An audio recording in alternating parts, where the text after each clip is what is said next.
So yun, nabuo na natin yung ating solar setup. So makikita natin na nakalatag pa siya sa ating sahig. So hindi ko pa nabubuo yung pinaka battery niya kasi mag-upgrade tayo ng battery.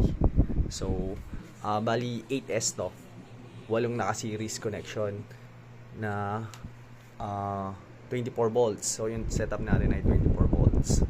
At hinihintay pa natin yung kasamahan niyan na battery. Ito isa. So hinihintay ko pa yung 4 na ganito na paparating.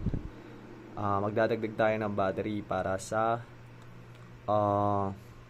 mas malaking capacity ng maimbak na electricity ng ating solar setup. So makikita nyo na ayan.